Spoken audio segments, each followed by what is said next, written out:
भगवान कृष्ण ने हमारे ठाकुर जी ने चीर हरण किया।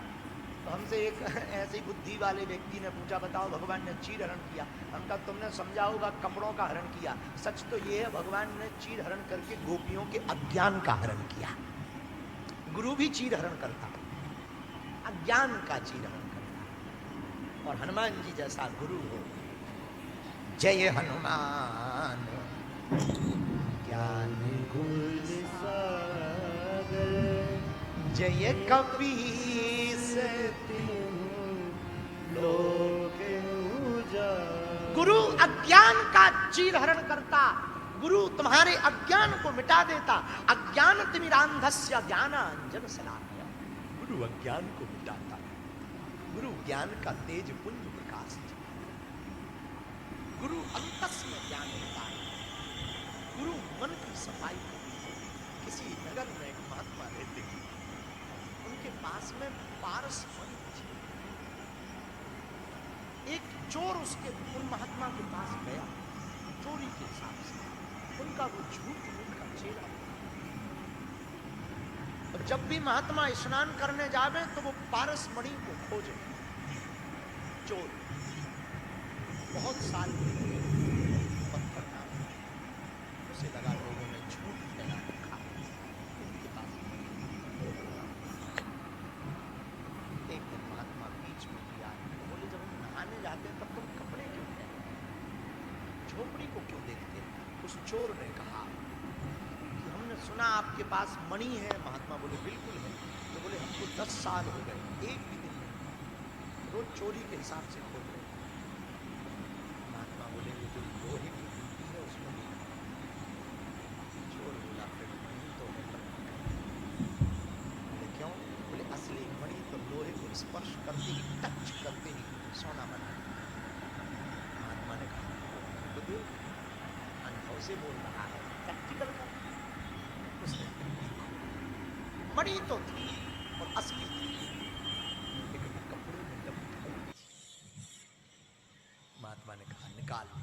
उसने कपड़ा निकाला और जैसे डिब्बी को टच कराया वो सोने में परिवर्तित हो गई। मणि असली थी। ऐसे ही परमात्मा अंदर है, आत्मा में ही बैठा है। माया का कपड़ा लपट गया, गुरु के पास पहुंचते ही वो कपड़ा हटा देता है, आत्मा और परमात्मा प्रकट हो जाता है, दोनों का मिलन हो जाता है। गुरु ये काम करता है। गुरु पर्दा को हटाता है, गुरु मन के कलिश को मिटाता है, गुरु मन के द्वेष को हटाता है, गुरु मन की वासना को हटाता है, गुरु जगत के मिथ्या झूठ के प्रेम के प्रलोभन को मिटा देता है। और गुरु कहता सच्चा प्रेम तो परमात्मा का है। गुरु बताता है ये तो सब नाट्य मंच है, असली प्रेम तो परमात्मा का। मेरे पागलों, तुम जगत को लूटने बैठे या लुटने बैठे, कभी दिल करे उसको लूटने का मन करना, और उसको लूटने कभी जाओ ना तो ये गारंटी है होश में जाना, क्योंकि इसकी गली में जाने का रास्ता है, आने का नहीं। एक बार तुम इसके प्रेम में पड़ गए तो लौट कर नहीं आ सकते। मीरा एक बार पड़ी, बाबरी, फिर लौट करके नहीं आई, कृष्ण की हो गई। कृष्णमय हुई मीरा, मीरा सिर्फ कृष्णमय हुई। किसी गांव में कथा हो रही थी, तुम्हारी ही तरह एक व्यक्ति कथा सुन रहा था। कथा सुनते सुनते वहां से कुछ चोरों की टोली निकली। एक चोर ने सुना कथा में पंडित जी बखान कर रहे थे कि भगवान श्याम सुंदर बड़े अद्भुत हैं, मोर मुकुट पहने हुए हैं, लेकिन द्वारकानुनाथ जो है वो मोर मुकुट की जगह स्वर्ण मुकुट पहना है। द्वारका का राजा है, स्वर्ण मुकुट पहने हैं, महंगी महंगी मालाएं पहने हैं, बाजू बंद है स्वर्ण का, इतनी कीमती बताए कि चोर की नजर टिक गई, बात टिक गई कान में। तो उसने जब कथा हुई तो पंडित जी घर जाने लगे तो चाकू लगा दिया। जो तुम मंच पर बोल रहे थे कि एक आदमी ऐसा है कि वो सोने का मुकुट पहना, वो कहाँ रहता है? पंडित जी ने कहा कि ये तो मार डालेगा, बताए।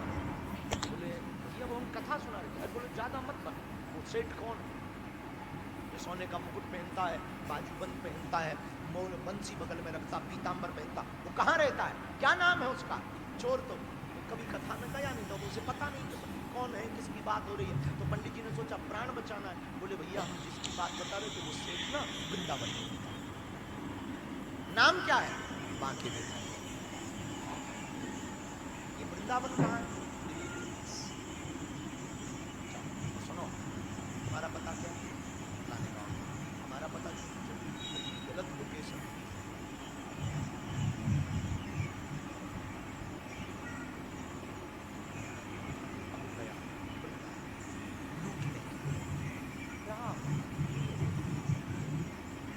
वृंदावन गया, पूछा लोगों से यहाँ कोई सेठ रहता है?